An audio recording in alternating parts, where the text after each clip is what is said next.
Okay, welcome in everybody. Welcome to the Women's Wellness Network. Welcome here to our guest, Deanna. How are you? I'm fine, Tammy. Thank you so much for having me. I'm so honored. This is really a beautiful opportunity. Thank you so much. Wonderful. It's really nice to have you here, and welcome to the Women's Wellness Network. It's beautiful in here. I actually love the atmosphere and the welcome, and it's just I love the flowers. I love everything about it. It's really amazing. Like a Wonderful. Well, great place for women to be, and I just really love that. thank you. Thank you for joining, and thank you for appreciating. Oh, what you got? Yeah, Something? let me get my microphone because my Oh, microphone is standing behind my monitor oh, and that is maybe actually hear much me a better. little bit better now. Yep, Okay, that so is a little bit here we better. go. Lovely. All right. Okay, so well, let's just start. I will let Mhm. you introduce yourself and tell us a little bit. Well, obviously, we need to know where you are in the world. That's always super important for us. And Yeah, so yeah, because we're global, right? We want to know. lovely. Thank you so much. And so my name is Diana. I'm Joyce, and I'm in Hamburg, Germany. And I am a leadership coach and team trainer. So what I do basically is that I am leading leaders into leaning into their leadership role.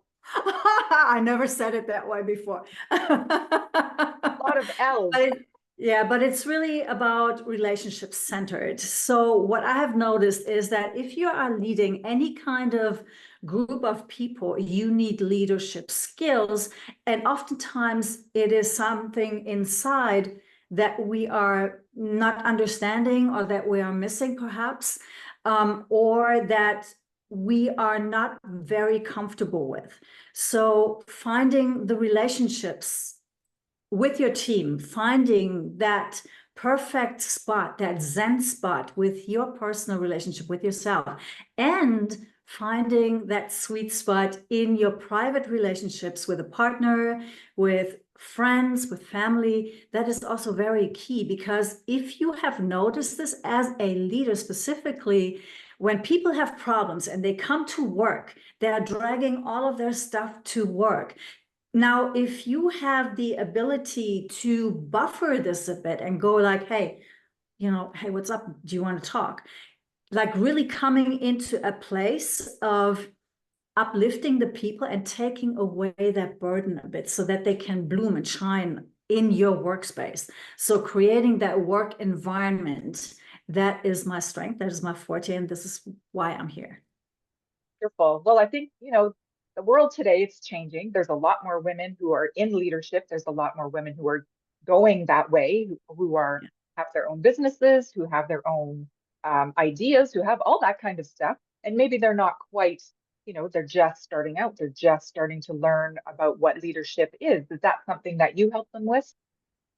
It's also something that I help them with. So now I have my exclusive concierge coaching, meaning that I coach leaders, CEOs, and rebel brands usually. So people, rebel brands or rebel entrepreneurs are those people who either have a rebel personality, who are going up against everything, or those who are actually serving rebels means they have a rebel brand, meaning that they are doing something like Harley Davidson, who totally disrupted the industry with the way of motorization and how you move in the world.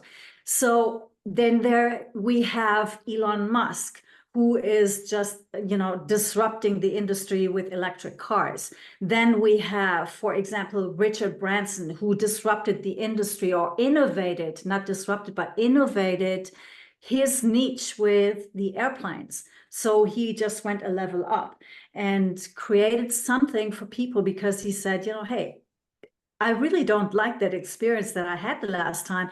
Let me change that. Let me change that. And those are the people that I'm working with. People who are really wanting to make a difference, either because they had an experience which was kind of crappy, or because they just have this great idea and vision, which is what I really love. The innovators, the revolutionists, the trailblazers, right?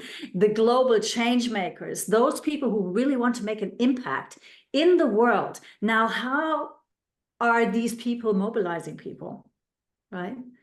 And how do you work with your own self in that way? So what I am doing is I have a friend here in this group as well, Marty Smith, and with her together, we are working on a course for startups, for specifically this niche that you have just mentioned, for women, also for men, but it is a startup thing. So we are actually going right into the meat of resilience, the mindset. What is it that we need in order to sustain ourselves doing? Because a startup, let me tell you, it's not easy. It can be, but most of the time it's not. And I have experienced this with quite a few of my own companies, right, and startups. So, and I just want to say one thing, startups are not only technical. So you can have a startup saying, I am offering a service. It doesn't necessarily have to be some kind of technology. It doesn't necessarily have to be a computer IO type thing. It is basically you are starting something. You're starting a business, you're starting a product line, you're starting a service, a program, whatever you are offering. So that is the startups that we are addressing, mostly to young professionals who might come out of college or university just now, or those who are just really doing their startups. Oh, that's really interesting because I think of all the people that are coming out, because the world's changed, obviously, it's Yeah, changed yeah. dramatically. And people that are coming out of universities, people that are just getting into the job world and starting to decide what they want to do, there's got to be so much potential and so many amazing things, innovative things that are going to be coming out. And yeah, to have some place to go to some kind of path or a framework to, Hmm. kind of structure that is so necessary because, usually you come out of school and you're gung ho and you're ready to, change the world and not too sure where to start. So Yeah. when you start working with people, what kind of what kind of directions do you give them? Um, what kind of things do you help them with? Okay, so most people come to me at this very moment. It is really CEOs who are coming to me. We're saying, hey, listen, I have a bit of a problem. I don't really know how I'm going to mobilize my people. I don't know how to move them into the right direction, to have them coherently work with each other at a high performance level. And it's like, usually, like I said, it is relationship based. The problems are relationship based. That is at least my placed my foundation where I'm coming from. So I used to have a PR company and I worked for big companies like BMW, Porsche, Bose, Yamaha, Odlo, Procter and Gamble, Salamander, it's so many more really. But what I did is assemble teams for these specific type events in conventions and other type of events. Sometimes it was a football game, sometimes it was a soccer game, and we would have like a big setup and I would need to get a team together. So how do you do this, right? You need to get the people, you need to hire the right type of people, which means top talent. They need to have their A game. You need to treat them well. You have to brief them. You have to train them well enough that they can do it on their own. And then you have to treat them well enough so they don't want to leave. Right. Oh, yeah, that's a big thing, retention and yeah, finding Yeah. that balance, the good balance between Yeah. I need you to do this and here, go do it yourself. Because Yeah, that's great. exactly. That's a good thing for leaders to be able to delegate and be able to yeah, show people what they need to do and then take a step back and just lead. Yeah, it's not just that. I mean, it's not only relationship based, there are also some other thinking tools that we need. And by thinking tools, I mean knowing how to ask the right questions. So that can change your life forever in every kind of situation that you have, because you can get to the all of the like really to the bottom of things if you are asking the right questions. And that takes practice. And sometimes we don't know the questions because we have not been taught to think in a certain way, to think in a way that a leader thinks. And a study has shown that 80%, and I was floored when I heard this, 80% of leadership positions are actually not viable or not suitable for that position, or they have problems in that role actually to fulfill this. And it's incredible. I had no idea it was so much. I was like, wow, how can this be, right? Because you see like these our young kids, they're coming up, they're in front of the camera, and you think like, my God, they have so much confidence. That's on camera, right? Right. So it's a whole different type of ball game when they get face to face with someone. So this is completely different. And here we're also speaking about how to lead remote teams, how to keep the company culture so that you are creating something that lasts. How can you put into your business portfolio one company when one is going down and the other one is going up, so that you have some kind of cash flow always anywhere? So it's not enough to actually have only one company. And I would actually really advise against that, because you do need cash flow. You need to be certain that when one of your companies or one of your products is being disrupted by something that comes in and takes over a different type of market and completely changes the way things are being done, look at who can I use? Look at Hermes, for example. They have bags and they have this immense luxury thing. So they are have completely revolutionized how the handbag industry actually works by changing how they deliver it. And so there is such a hype around these bags because of the supplier chains, because of the workload, because of the handcrafts, the craftsmanship, all of these type of things that they stand for, and people are just raving fans, right? Even though they keep it very, very limited. So they have done something with their supply chain, and how do they deliver it to the client or the customer in order to get that disruption. So they have done, just by changing up how they are going to bring that product into the hands of their customers, how they select specific people who gets to get the new bag. All of these criterias have actually led to them being the top one that can charge $150,000 for a bag. Right. Well, I mean, that's the thing, right? Finding that flow, finding the things to stack upon to be successful. And a lot of Yes. people just have no idea. They don't know where to start even with that. Yeah. Even if they, like you said, 80% of the people in those roles are probably not really actually suited ideally for that job. So that, I mean, just look at the world. We look out there Right. and we see that is probably the case because there's so many things that are not working properly and not flowing and demising. Like that's it. They're closing up shop because they don't have that proper person there where they, the person who knows how to work it, what it's supposed to be about, what it's supposed to look like in the end. So I guess that's kind of where someone like you comes in. Thank you. Well, I had to learn a lot of stuff too. And although I had my PR company and I was doing leadership, I didn't know I was doing it.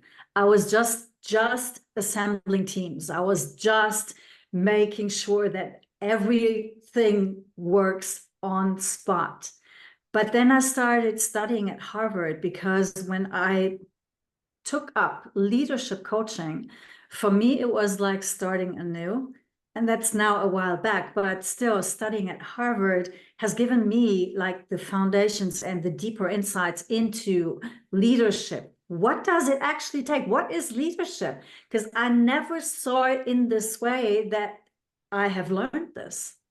Yeah, so that was really important. Sometimes you can go just with your gut, but I recommend to really learn it from someone who has learned it from someone who does the stuff, who knows the stuff. Yeah, that makes good sense, right? Like, why learn from something that's broken when you can learn from something that's working? Yeah. And so how did you had a PR company? Is that when you decided to start this up, or was it something No, way actually, back? actually, I have been homeless for a little short while, and I lost my family and everything. So my children were put into groups and, from the youth center. So I have been homeless, sleeping in the forest. And during that time, I experienced a freedom I had never had before. There was nothing tugging at me. There were no bills to pay. There was no apartment to clean up. There were no kids to look after. It was just me. And what I have noticed is that a lot of people on the street, they they give up themselves. And it's the hardest thing to spend time with having a very, very low self-esteem and then living with that and being on your own. You have no one to talk to. It's really just you and the loneliness. It's just you and yourself. And what I have learned is that it takes a specific kind of person, maybe even a personality to actually do this, but it also takes a whole lot of resilience, a whole lot of optimism, a whole lot of heart, and saying, hey, you know what? Yes, I'm freezing. Yes, I'm famished, but I'm free. And guess what? I love myself. I like the person who I am. I really like what I stand for. I like how I am doing it. I like what, what I bring to the table, what I want people to get from me. That is a part where you are going to have to stand up for yourself and say, hey, you know what? This is me and I like it. And I don't care what you say.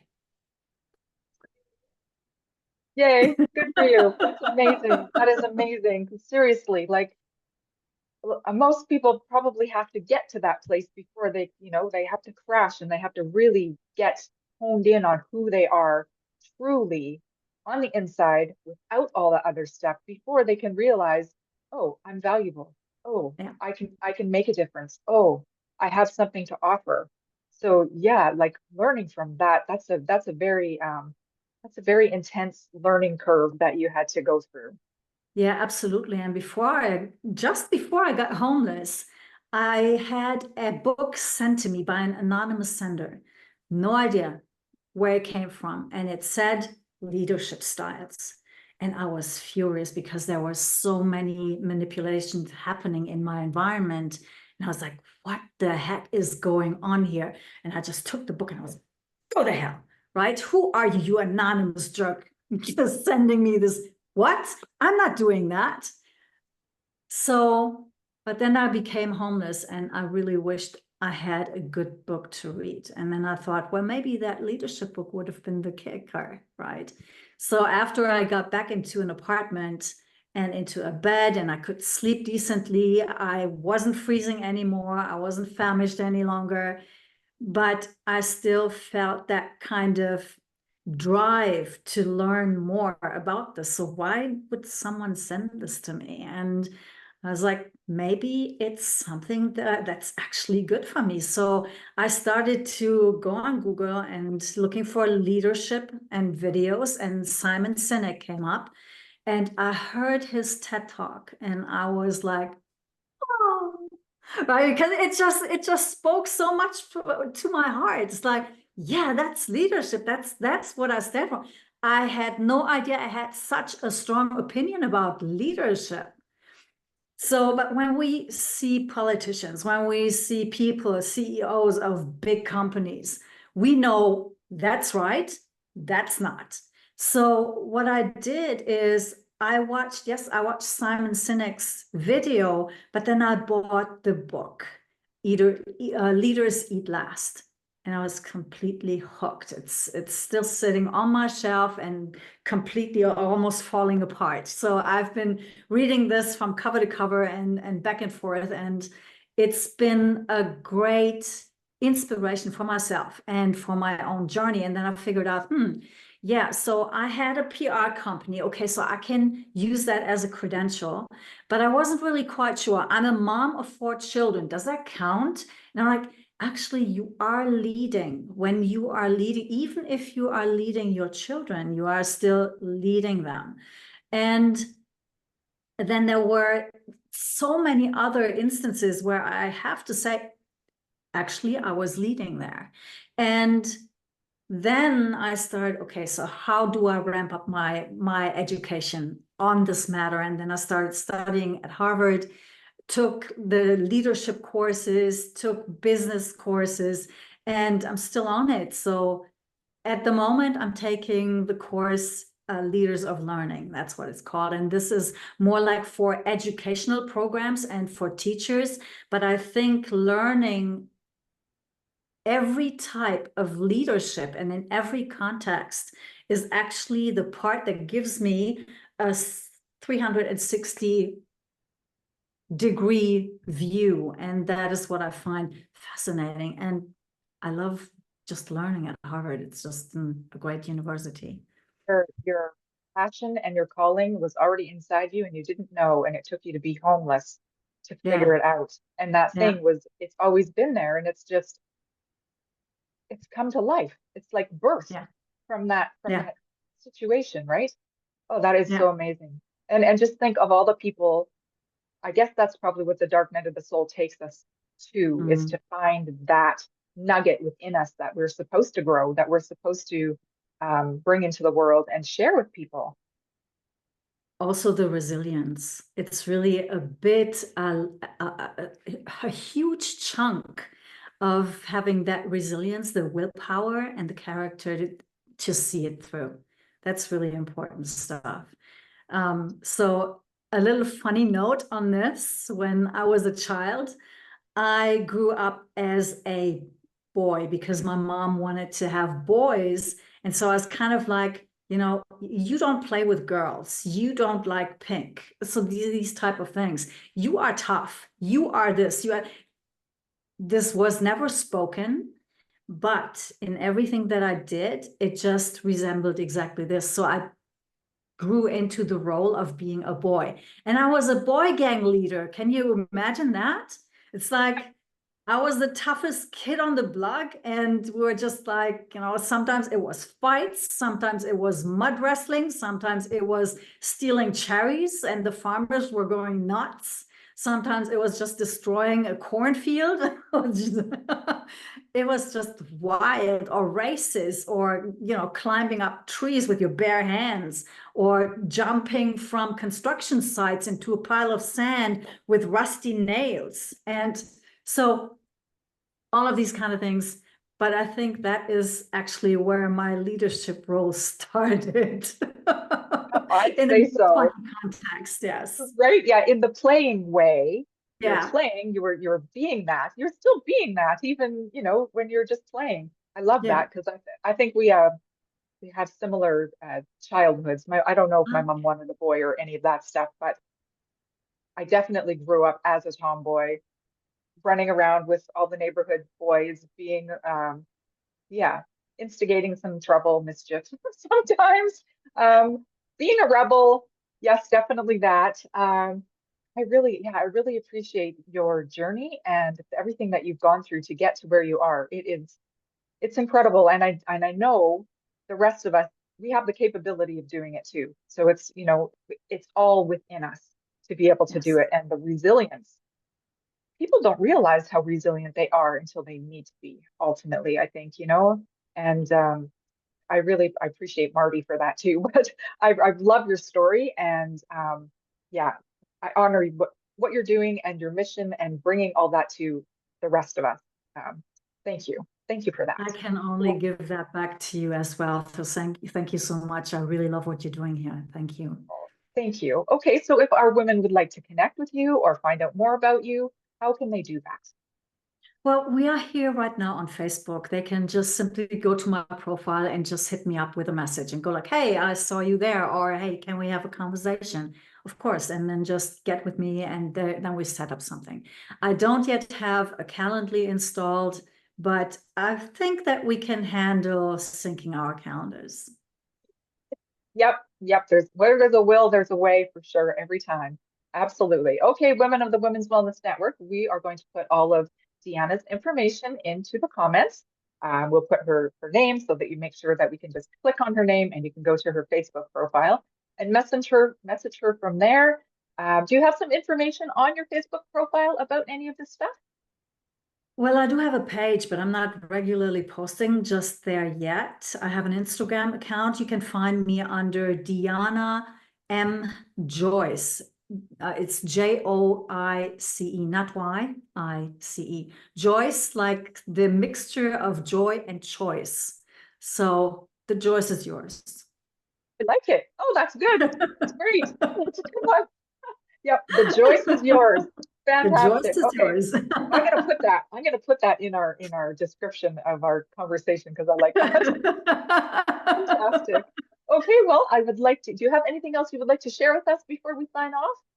I would like to just give one thing to you, and that is when you find yourself in hardship, remember who you are and what you stand for, and hold fast, hold on to that, and keep going in honor and heart and with love.